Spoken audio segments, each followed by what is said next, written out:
રાપર તાલુકાના વિસાસર વાંઢ પ્રાથમિક શાળા બેલા ખાતે 78મો સ્વાતંત્ર્ય પર્વની વિશેષ ઉજવણી કરવામાં આવી હતી. ઉજવણી દરમિયાન ખાસ કરીને ધ્વજવંદન કરી ધ્વજની સલામી ઝીલવામાં આવી હતી.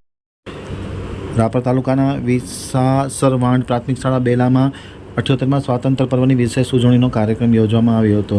ધ્વજવંદનના કાર્યક્રમમાં તાલુકા પંચાયતના પ્રમુખના પ્રતિનિધિ કૌશિક બગડાના અધ્યક્ષસ્થાને આ કાર્યક્રમ યોજવામાં આવ્યો હતો.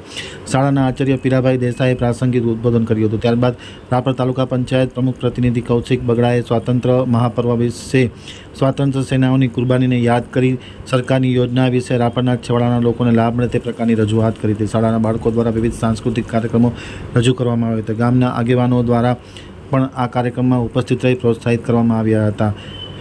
વિસાસર વાંઢ પ્રાથમિક શાળામાંથી CET, NMSS, PES જેવી સ્પર્ધાત્મક પરીક્ષાઓ પાસ કરે તો વિદ્યાર્થીઓ સન્માન કરી તેમને પ્રોત્સાહિત કરવામાં આવ્યા હતા. સમગ્ર કાર્યક્રમનું સંચાલન શિક્ષક વિરમભાઈ આહિર દ્વારા કરવામાં આવ્યું હતું. અંતમાં શાળાના આચાર્ય પીરાભાઈએ આભાર વિધિ કરી સૌનો આ તકે વિશેષ આભાર માન્યો હતો અને ખાસ કરીને પ્રમુખના પ્રતિનિધિ કૌશિક બગડાનો પણ વિશેષ આભાર માન્યો હતો.